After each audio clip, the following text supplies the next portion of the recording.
Menyambung seri khotbah kita tentang sesuatu dalam air, hari ini kita akan berbicara tentang Sungai Yordan. Tema kita hari ini adalah In God We Trust, di dalam Tuhan kami percaya.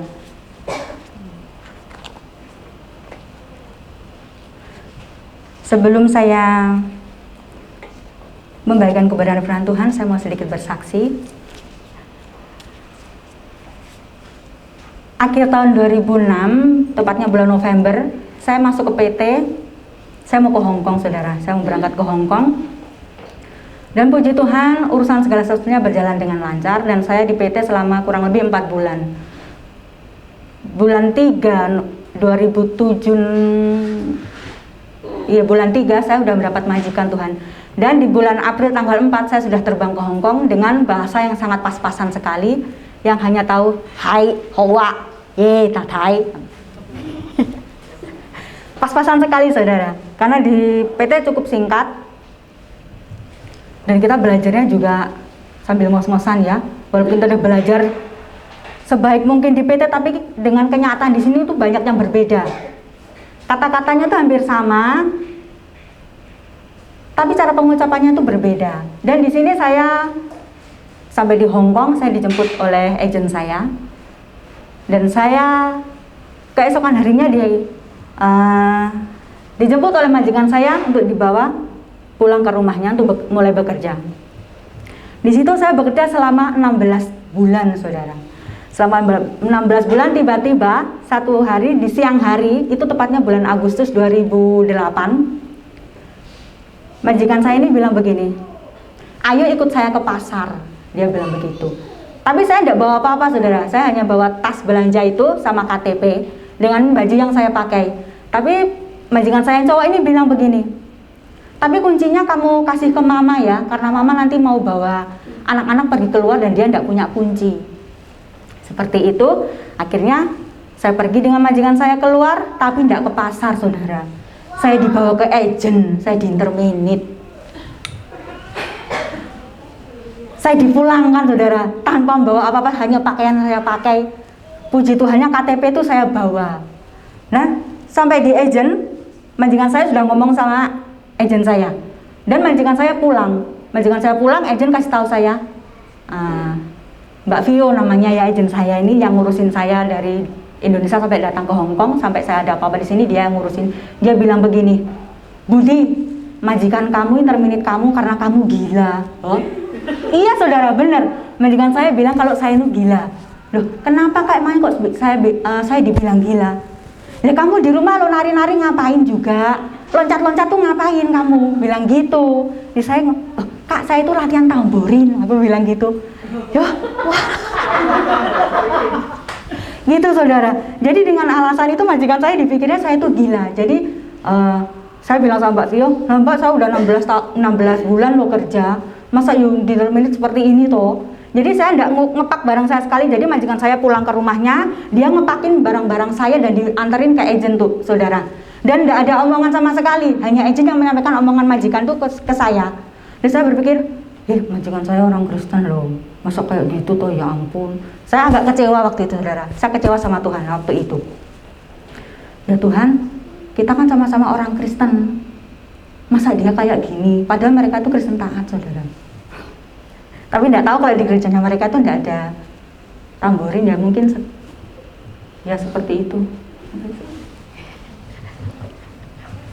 Singkat cerita, saya telepon sama kakak rohani saya, Mbak Novi. Bude Yohana tahu lah Mbak Novita. Itu dulu ketua rumah doa saya waktu masih di Kosmiti. Saya bilang begini, Mbak, aku di-terminate, aku mau pulang aja, aku nggak mau di sini lagi. Pokoknya aku mau pulang, aku nggak mau kerja di Hong Kong. Masa aku kerja baik-baik, tahu-tahu aku di-terminate, aku dibilang kalau aku ini gila, bilang begitu, saudara. Loh, lah kamu kalau kayak gitu ya sama aja kamu kayak majikanmu, bilang begitu Mbak Novita ini. Tapi pokoknya aku nggak mau, aku mau tetap pulang, aku mau pulang aja, aku nggak mau di sini, aku bilang gitu. Terus akhirnya itu saya diberi waktu 2 minggu untuk mencari majikan, saudara. 2 minggu itu kurang 3 hari. Tapi sebelumnya itu setiap malam saya berdoa dengan Mbak Novita. Saya didoakan, terus dia kasih saya masukan-masukan, dia kasih kekuatan. Dia bilang begini satu malam, kalau kamu mau melangkah saja, melangkahkan kakimu, meninggalkan rasa ketakutanmu, meninggalkan rasa kekhawatiranmu, Tuhan pasti akan menolongmu, karena Tuhan Dia selalu ada bersama-sama dengan kamu. Tuhan yang pegang kendali atas hidupmu, dan engkau akan dikasih majikan yang luar biasa, majikan yang mengasihimu seperti keluargamu sendiri. Saya langsung diam, saudara. Aku kecewa sama Tuhan, tapi tahu-tahu aku di dalam ini toh. Setelah itu besoknya saya telepon sama teman saya yang dulu sama-sama satu PT. Kace, aku diinterminit loh sama majikanku. Katanya aku gila.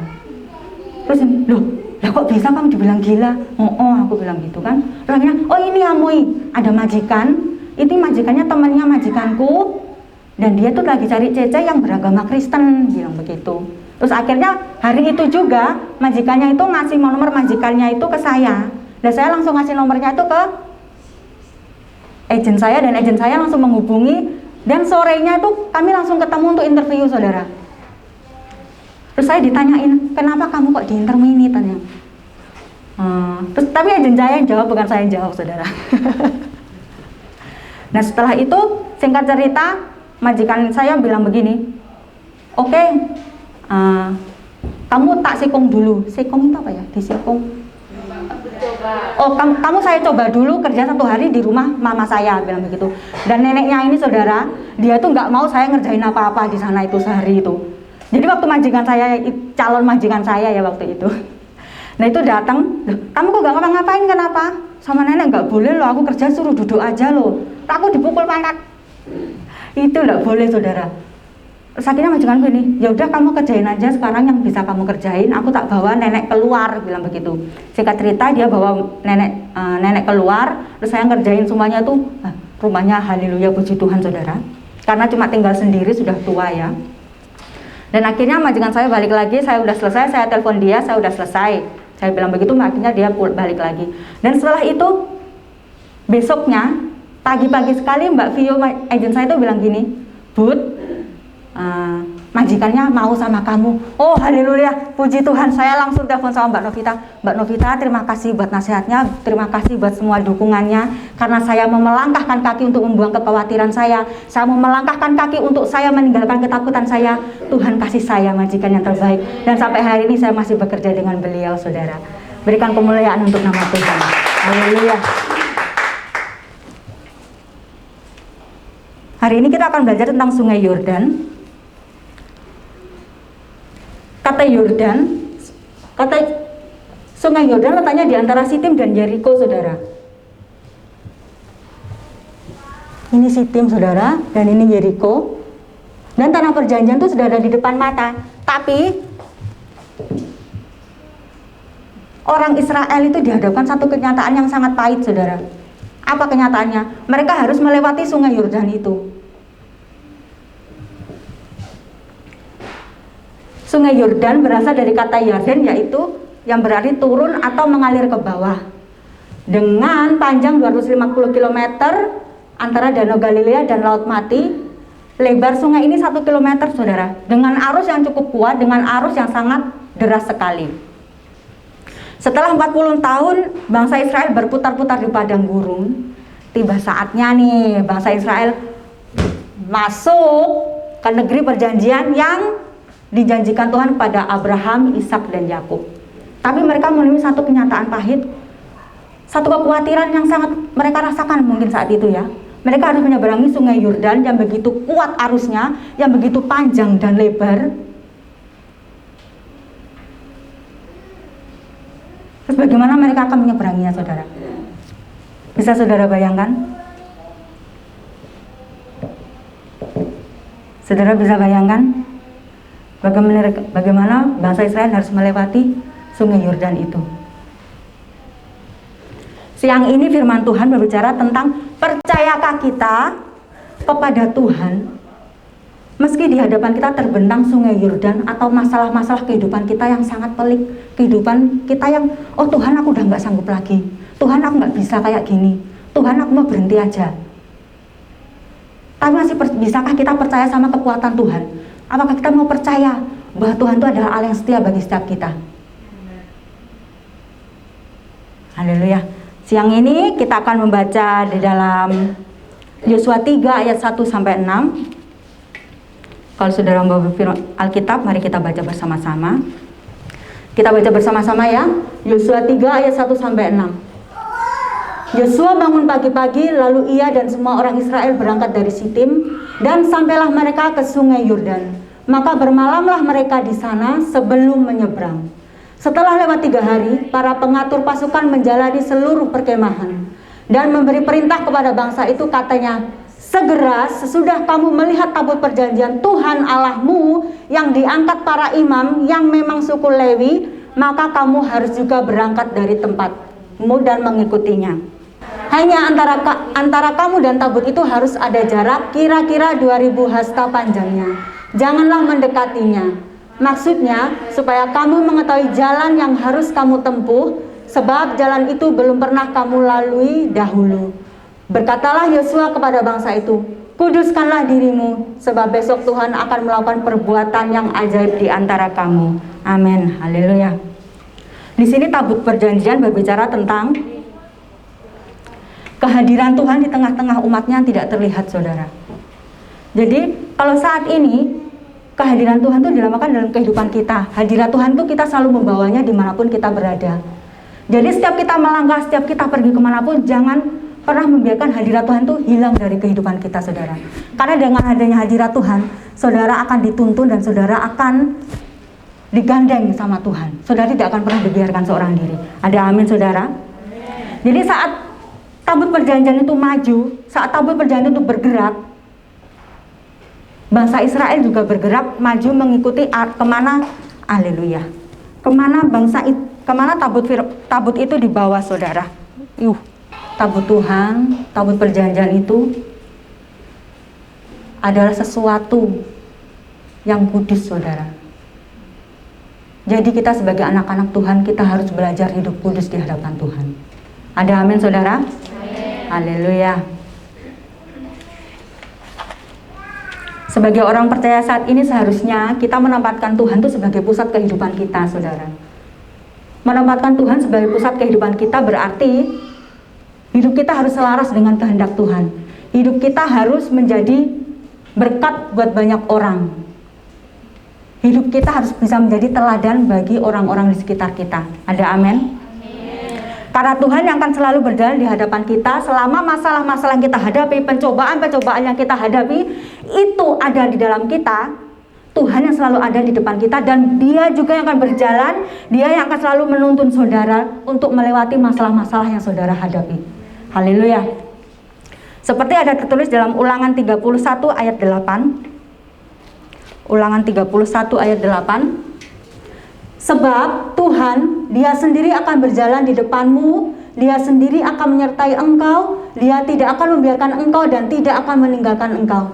Janganlah takut dan janganlah patah hati. Saudara mau membaca bersama-sama dengan saya. Tapi kata-katamu dan kata-kata engkau ubah menjadi nama saudara.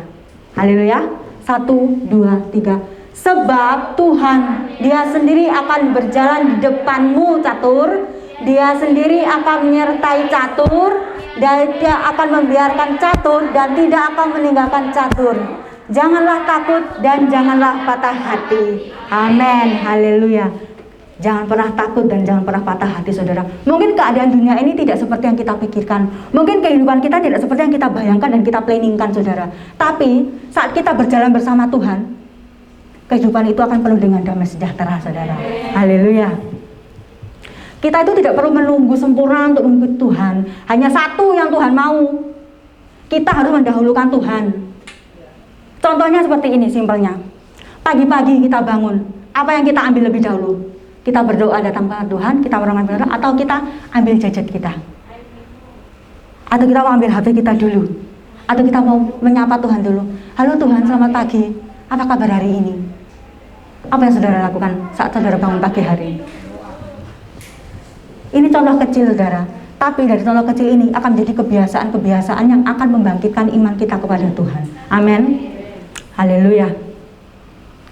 Dan dengan mendengarkan firman Tuhan, dengan kita merenungkan firman Tuhan, dengan membaca firman Tuhan, Tuhan akan membimbing kita kemana Tuhan ingin kita pergi, bukan kemana kita ingin pergi. Jadi Tuhan yang membimbing kita, bukan kita yang membimbing Tuhan, saudara. Jadi jangan mendikte Tuhan. Ada amin? Ada amin, saudara? Haleluya. Tuhan Yesus baik, saudara. Sekali lagi saya mengatakan pada saudara bahwa Tuhan itu sungguh luar biasa. Bahwa Dia Tuhan yang senantiasa berjalan di depan saudara. Dia akan menuntun saudara kemanapun saudara melangkah. Haleluya. Poin kedua di sini saya beri, Tuhan berada di tengah-tengah kita. Tuhan berada di tengah-tengah kita. Berarti saudara, kita harus mengambil langkah. Kita harus melangkah untuk mencapai sesuatu, untuk mendapatkan sesuatu. Kita harus melakukan sesuatu, benar? Untuk saudara mendapatkan iman, saudara harus rajin baca firman. Saudara mau punya iman yang besar, tapi saudara malas-malasan, tidak pernah mau baca Alkitab, menyembah Tuhan aja malas. Di mana saudara mendapatkan iman? Iman dimulai dari pendengaran, dan pendengaran akan firman Tuhan. Ada amin? Haleluya, haleluya. Bayangkan saja saat ini saudara berada di tepi sungai Yordan yang mempunyai arus yang begitu kuat, seperti air bandang, banjir, atau bahkan hampir seperti tsunami ya, tidak mungkin. Coba saudara bayangkan, saudara berdiri di tepi sungai Yordan. Saudara bisa bayangkan? Lalu Tuhan merintahkan pada saudara untuk pergi dan berdirilah di sungai. Wah, Tuhan, aku harus pergi ke sana. Apa yang ada dalam pikiran saudara saat itu? Apa yang saudara pikirkan? Ih Tuhan, bener nggak sih? Aduh Tuhan, itu terlalu sulit buat hidupku. Rasanya nggak mungkin ya Tuhan aku nyebrangin itu sungai. Lihat itu arusnya, deras banget. Arusnya sangat kuat. Sekali aku masuk, wah aku bisa kentir. Aku bisa hanyut, saudara.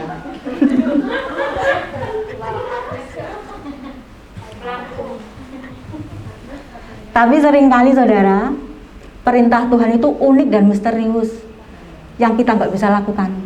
Tapi ketika saudara mengandalkan Tuhan, ketika saudara mempercayai Tuhan, arus itu nggak ada apa-apanya buat Tuhan.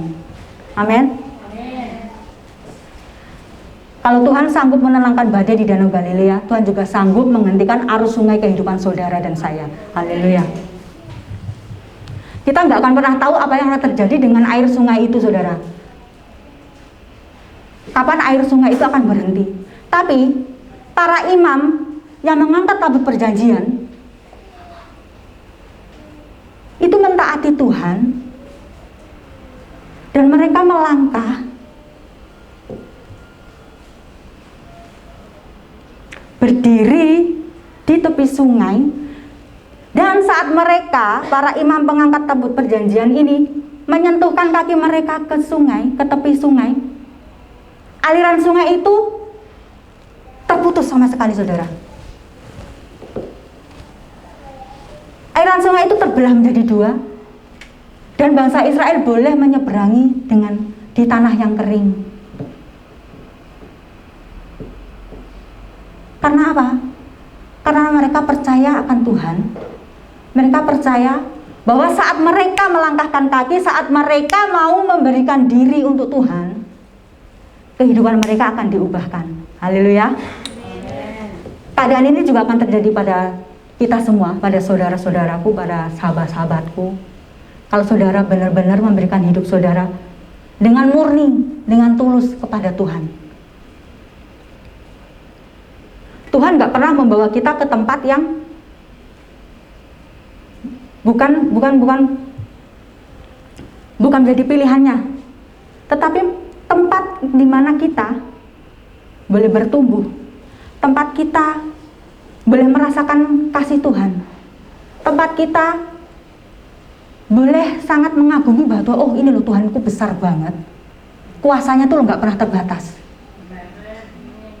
Kuasa Tuhan itu tetap sama, saudara. Dulu, bahkan saat sekarang ini, saat kita dalam masalah, kadang kita sebagai manusia, kulit aja dicubit masih sakit ya, saudara. Kadang kita males-malesan mau datang sama Tuhan. Kadang kita mau ke gereja aja, males banget mau ke gereja. Paling juga itu aja yang khotbah. Itu aja WL-nya. Aku nggak semangat banget. Ketika fokus saudara seperti itu, saudara nggak akan mendapatkan Tuhan. Saudara nggak akan menemukan apa-apa di gereja. Itu akan menjadi sebuah rutinitas dalam kehidupan saudara saja. Ada amin? Saudara percaya? Saudara percaya bahwa ketika saudara berani mengambil langkah iman dengan ketaatan, Tuhan akan memberikan mujizatnya dalam kehidupan saudara. Tuhan yang akan menyelesaikan masalahnya bagi saya dan saudara. Haleluya. Mari kita lihat dalam Ibrani 11 ayat yang ke-6. Tetapi tanpa iman tidak mungkin orang berkenan kepada Allah.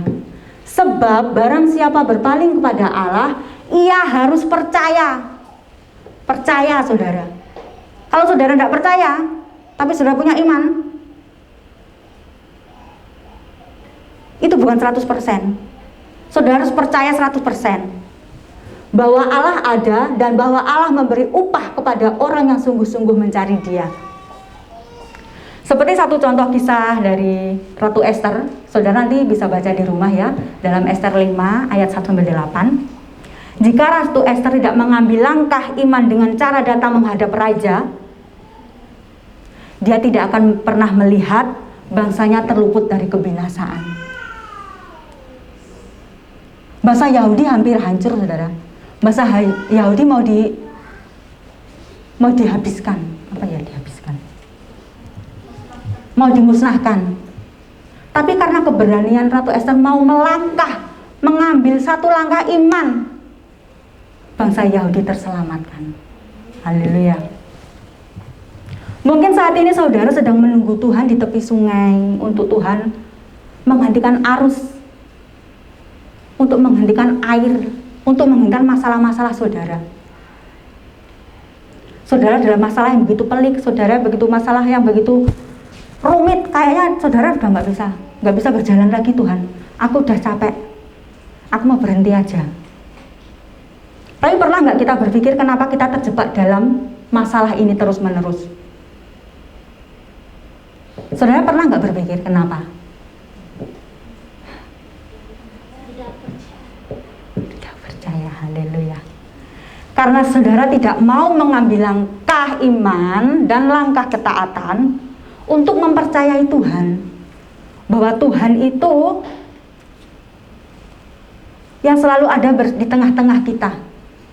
Tuhan yang selalu ada di tengah masalah-masalah kita. Dan Tuhan Dia sendiri akan menolong kita untuk melewati masalah-masalah yang kita hadapi. Mengikuti Tuhan itu dalam masa-masa sulit, dalam masa-masa yang sukar itu menakutkan saudara. Jika saudara menggunakan kekuatan saudara sendiri, jika saudara menggunakan pikiran saudara sendiri bahwa, wah aku bisa kok, aku mampu.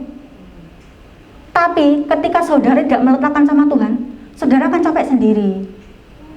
Saudara akan semakin tertekan dalam hidup saudara.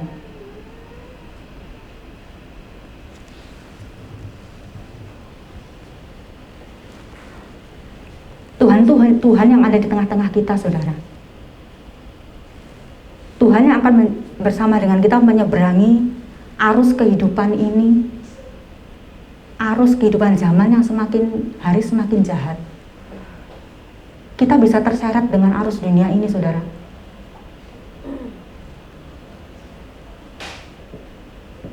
Melangkah dengan iman saja tidak cukup. Kita harus berdiri dengan teguh. Tanpa pendirian teguh di dalam Tuhan, kita akan mudah sekali ikut-ikutan, saudara. Oh temanku sana, aku ikut sana. Oh temanku ke sana, aku ke sana. Oh ke pantai, aku juga ikut ke pantai.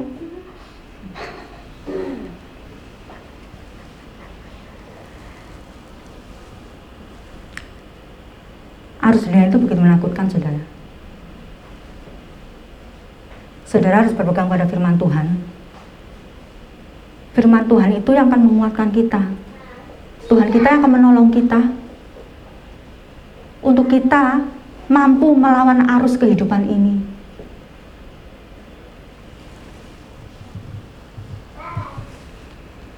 Dan satu lagi yang mau saya tekankan,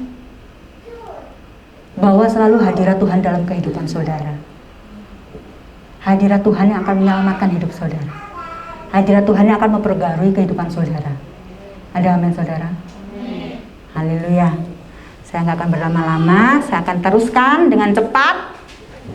Dan poin ketiga, Tuhan mendukung dari belakang. Ini dia. Kita akan baca di dalam Yosua 4 ayat ke-5 sampai dengan ke-7. Kita baca bersama-sama ya. 3, 2, 1. Dan Yosua berkata kepada mereka, menyeberanglah di depan tabut Tuhan Allahmu di tengah-tengah sungai Yordan, dan angkatlah masing-masing sebuah batu ke atas bahumu menurut bilangan suku Israel, supaya ini menjadi tanda di tengah-tengah kamu jika anak-anakmu bertanya di kemudian hari, apakah arti batu-batu ini bagi kamu? Maka haruslah kamu katakan kepada mereka bahwa air sungai Yordan terputus di depan tabut perjanjian Tuhan. Ketika tabut itu menyeberangi sungai Yordan, air sungai Yordan itu terputus. Sebab itu batu-batu ini akan menjadi tanda peringatan bagi orang Israel untuk selama-lamanya. Amin. Kisah sungai Yordan ini seperti kisah Laut Merah ya Tuhan, ya saudara ya. 40 tahun yang lalu, saat bangsa Israel harus keluar dari tanah perbudakan yaitu tanah Mesir, mereka harus menyeberangi Laut Merah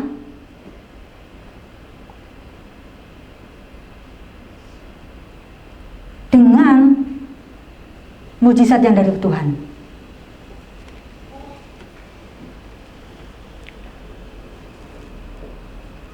Di sini kita melihat bahwa pada akhirnya Tuhan sendiri yang berperang, Tuhan sendiri yang melawan musuh-musuh bangsa Israel dan membawa bangsa Israel masuk ke dalam tanah perjanjian yang Dia janjikan kepada bangsa Israel, yaitu kepada nenek moyang mereka, Abraham, Ishak, dan Yakub. Satu pelajaran terpenting yang kita pelajari adalah mengingat kebaikan Tuhan, dan yang terpenting kita harus mengingat kesetiaan Tuhan. Kesetiaan Tuhan itu tidak pernah habis dalam hidup kita saudara. Kalau di waktu-waktu yang lalu masalah kita hadapi, pergumulan kita hadapi, boleh kita alami, boleh kita dapatkan karena kesetiaan Tuhan yang terus ada bersama dengan kita. Kesetiaan Tuhan tidak pernah lekang oleh waktu saudara.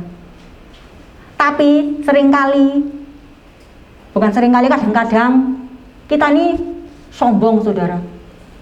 Wah Tuhan, aku udah setia, aku udah pelayanan. Oh mau tak? Aku loh Tuhan, ini loh aku rajin ke gereja, aku nggak pernah absen. Iya toh Bude?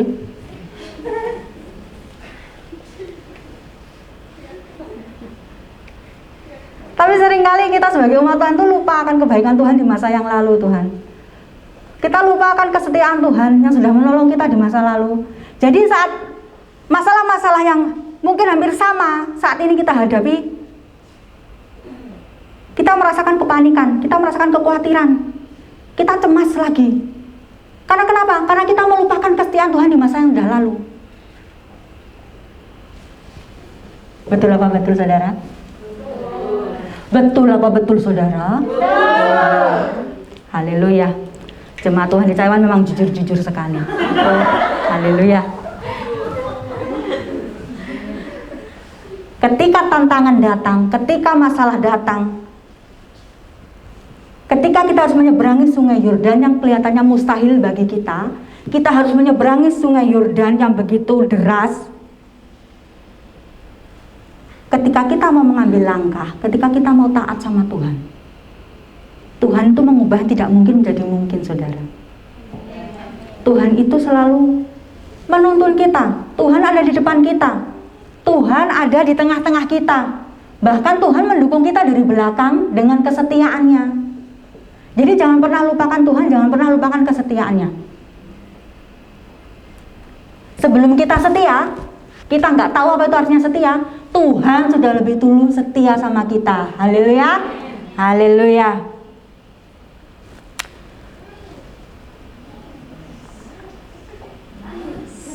Haleluya. Mari lanjut berkata amin saudara.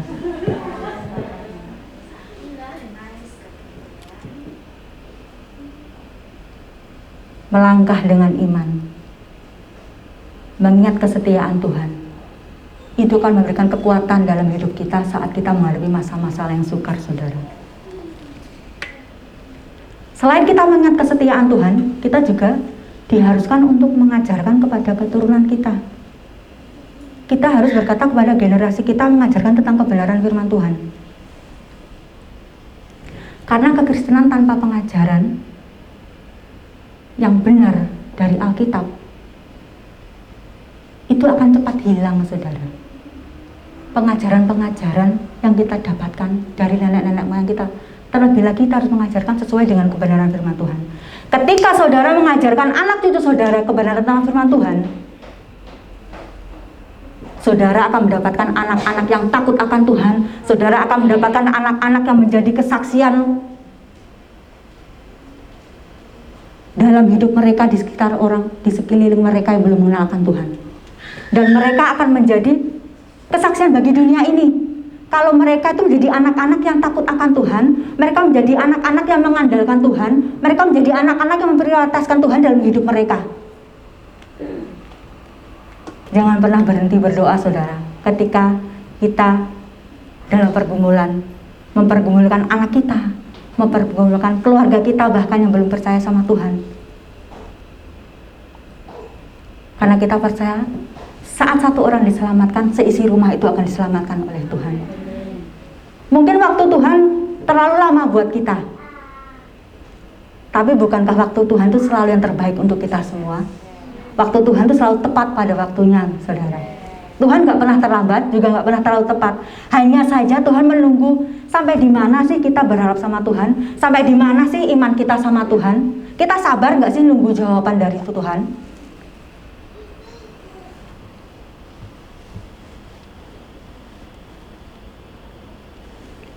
Bahkan sekalipun kita dalam lembah kekelaman, Tuhan akan terus bersama-sama dengan kita, saudara. Seperti yang dikatakan oleh Martin Luther, iman adalah saat kita mengambil langkah pertama, bahkan ketika saudara tidak melihat seluruh tangga. Langkah pertama berarti kita percaya bahwa Tuhan yang tetap pegang kendali kehidupan kita, saudara. Tetap Tuhan yang ada berjalan bersama dengan kita, di depan kita, di tengah-tengah kita, dan Tuhan yang akan terus mendukung kita dari belakang dengan kesetiaannya. Amin. Haleluya. Aplikasi dari firman Tuhan siang hari ini adalah bahwa tanpa ada langkah pertama, maka kita tidak dapat menyeberangi sungai kehidupan yang ada di depan kita. Dan melangkah dengan iman itu juga memerlukan 100% ketaatan, saudara. Kalau ketaatannya cuma 50%, kita tidak akan melihat mujizat Tuhan. Kita tidak akan melihat keajaiban-keajaiban yang tidak pernah kita bayangkan sebelumnya.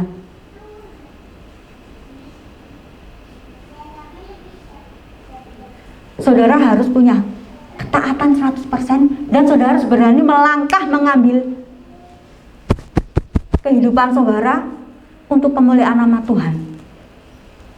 Mengambil langkah berarti saudara berani maju ke depan. Saudara berani meninggalkan keputusasaan saudara, saudara berani meninggalkan kekhawatiran saudara, dan saudara berani meninggalkan ketakutan saudara, karena Tuhan yang pegang kendali. Ada amin? Haleluya. Jadi, jika Tuhan yang sudah berjanji, maka Dia yang akan menepati, saudara. Jika Tuhan yang sudah memimpin, maka Dia pun yang akan menyertai. Dan jika Tuhan yang sudah memulai, maka Dia juga yang akan menyelesaikannya bagi saya dan saudara. Haleluya. Mari kita bangkit berdiri.